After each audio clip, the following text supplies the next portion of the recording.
Assalamualaikum warahmatullahi wabarakatuh.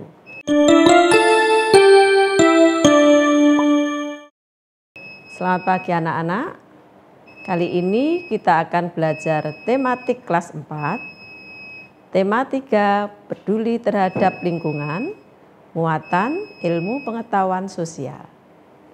Adapun materi yang kita pelajari hari ini meliputi mengenal kenampakan alam dan lingkungannya, kelestarian sumber daya alam, ciri khusus hewan dan fungsinya, pemanfaatan sumber daya alam hayati, serta upaya pelestarian sumber daya alam. Nah, dari kelima materi ini, mari kita pelajari satu persatu. Materi yang pertama, mengenal kenampakan alam dan lingkungannya. Anak-anak, tahukah kalian apa itu kenampakan alam? Kenampakan alam atau biasa disebut dengan bentang alam adalah segala sesuatu yang dibentuk oleh peristiwa yang ada di alam. Saya ulangi, kenampakan alam atau sering juga disebut dengan bentang alam adalah segala sesuatu yang dibentuk oleh peristiwa yang ada di alam. Dan kenampakan alam yang ada pada permukaan bumi ini terdiri dari dua wilayah, yaitu wilayah daratan dan wilayah perairan. Nah, untuk wilayah daratan, daerahnya meliputi dataran rendah, dataran tinggi, serta pantai. Baiklah anak-anak, dari ketiga wilayah yang ada di daratan ini, mari kita pelajari satu persatu. Dataran rendah. Dataran rendah adalah permukaan bumi yang datar dengan ketinggian kurang dari 200 meter di atas permukaan air laut. Itu masuk wilayah dataran rendah. Dan daerahnya datar, tanahnya subur, serta luas sekali, dan banyak sekali terdapat aliran sungai. Adapun suhu di dataran rendah itu sedang-sedang saja, tidak terlalu panas, juga tidak terlalu dingin untuk kehidupan. Sedangkan dataran rendah banyak dimanfaatkan untuk tempat bermukim, lahan pertanian, industri, perkebunan, serta berdagang. Sedangkan mata pencarian yang cocok untuk yang tinggal di dataran rendah itu bisa sebagai karyawan, pedagang, petani, serta penyedia jasa. Adapun tanaman yang cocok ditanam di daerah dataran rendah adalah jenis tanaman padi, tebu, jagung, kedelai, kacang-kacangan, dan lain sebagainya. Itu sekilas tentang dataran rendah. Berikutnya, dataran tinggi. Dataran tinggi, permukaan bumi memiliki ketinggian lebih dari 500 meter di atas permukaan air laut. Terbentuknya dataran tinggi itu karena adanya desakan tenaga dari dalam bumi. Adapun dataran tinggi itu suhunya sejuk dan dingin.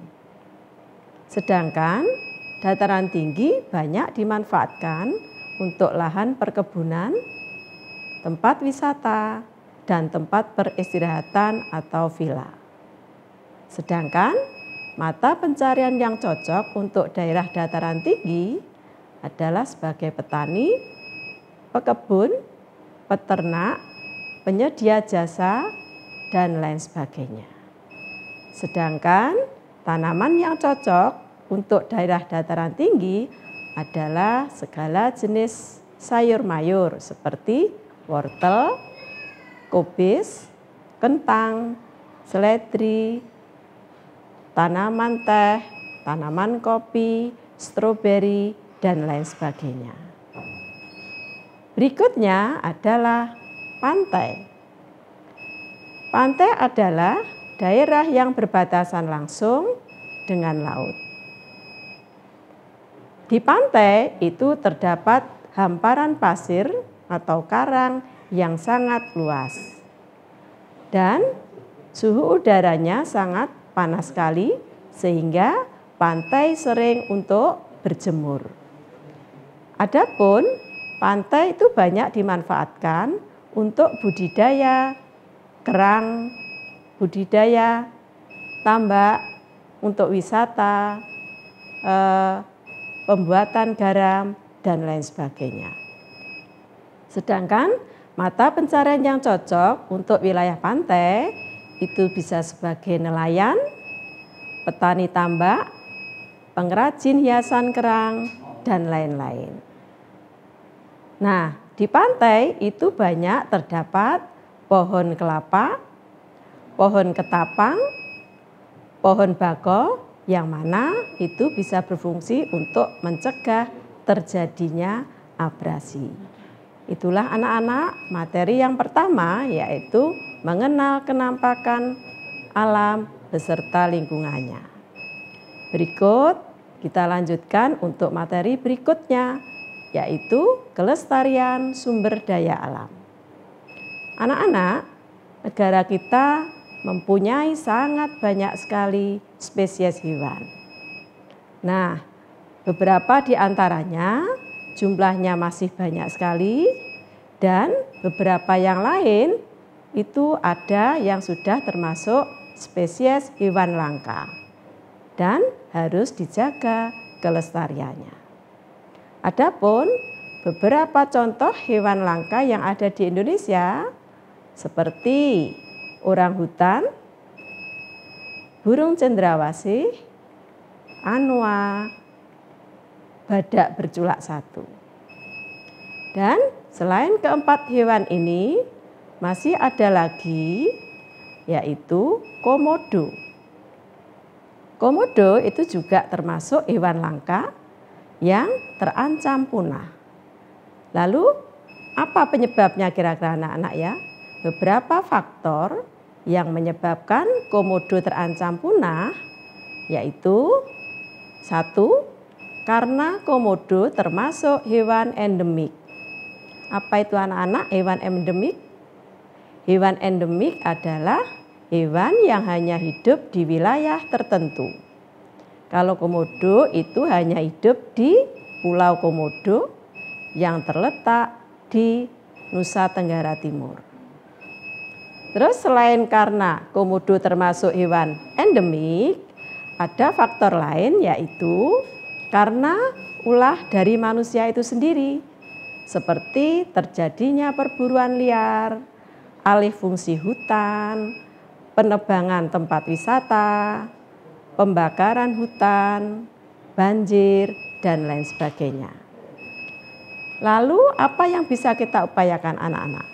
Nah, upaya untuk melestarikan hewan komodo yaitu dengan mendirikan Taman Nasional Komodo dan menetapkan cagar alam untuk melindungi populasi serta ekosistemnya.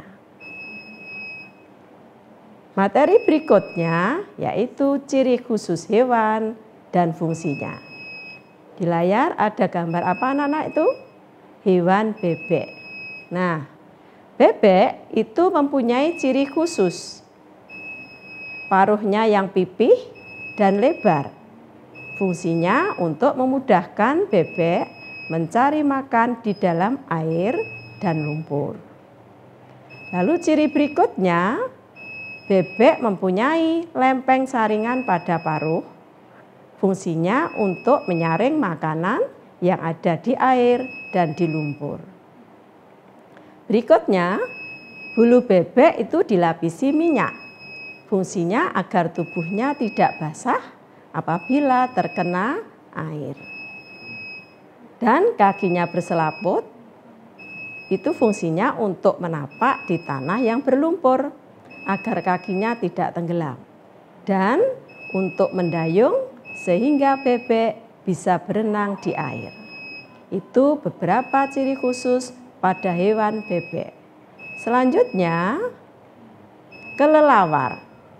Kelelawar mempunyai ciri-ciri khusus, yaitu termasuk hewan nokturnal. Apa itu anak-anak hewan nokturnal? Kelelawar termasuk hewan nokturnal karena kelelawar itu tidur di siang hari dan melakukan aktivitas di malam hari. Maka dia termasuk hewan nokturnal.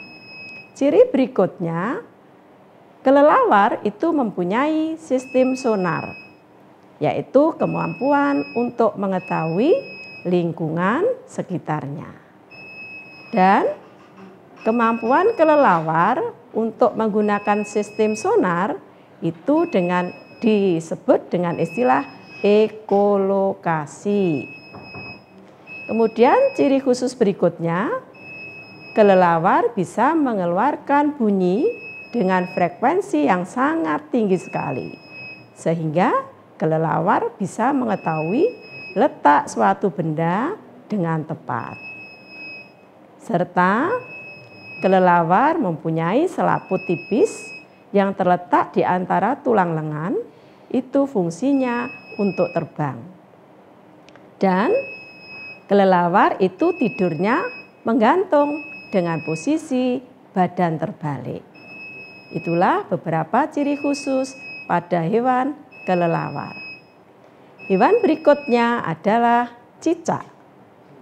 Ciri khusus pada cicak, lidahnya panjang dan lengket. Itu fungsinya untuk memudahkan cicak menangkap mangsa, yaitu serangga. Ciri yang kedua, cicak memiliki kemampuan autotomi. Kemampuan autotomi pada cicak itu yaitu dia mampu memutuskan ekornya. Lalu untuk apa kok ekornya diputus? Itu fungsinya yaitu untuk mengelabuhi musuhnya. Adapun ciri cicak berikutnya, kakinya tertutup oleh kulit tipis dan berbulu. Itu fungsinya agar cicak bisa menempel pada langit-langit serta dinding. Hewan berikutnya adalah bunglon. Bunglon mempunyai ciri khusus, matanya dapat memutar ke segala arah.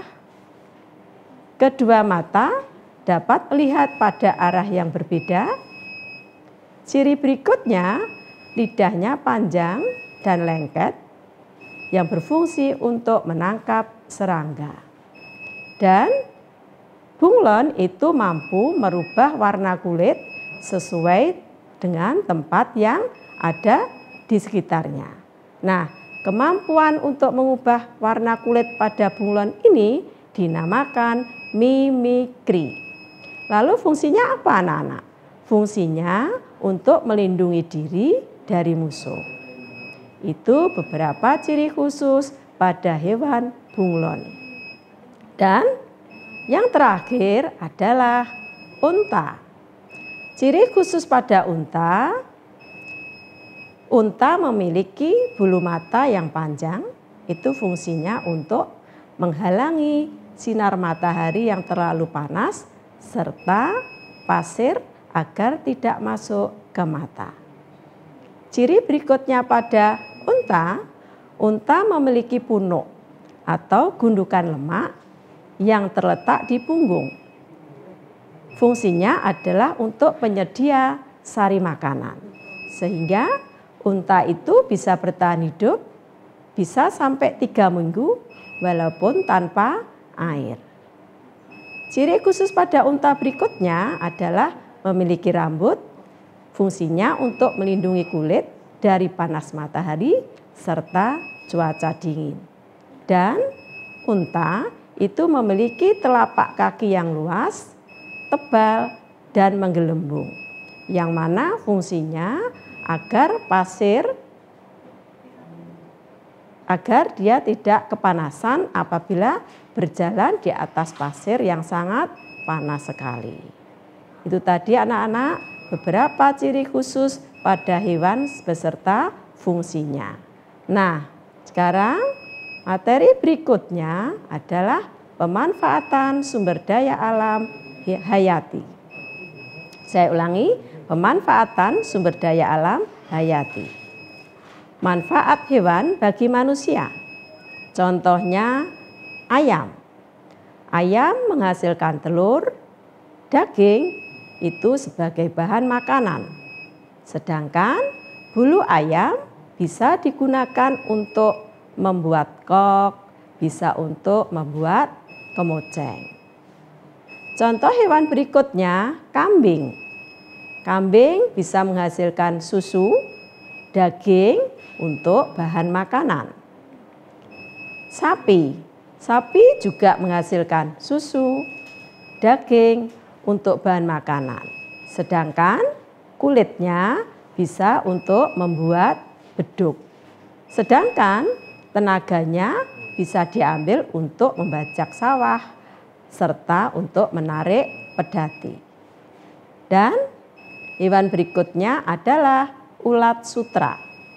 Ulat sutra menghasilkan sutra untuk bahan pakaian. Itu tadi beberapa contoh manfaat hewan bagi manusia. Berikutnya, manfaat tumbuhan bagi manusia. Buah itu sebagai sumber vitamin. Kalau bunga, contohnya bunga anggrek, itu sebagai tanaman hias. Contoh berikutnya lagi, tanaman kelapa. Tanaman kelapa itu daunnya bisa untuk membuat ketupat. Buahnya bisa untuk dimakan.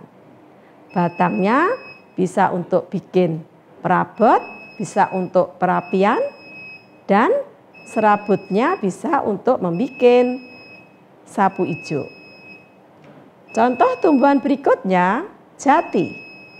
Jati itu daunnya bisa dimanfaatkan untuk bungkus.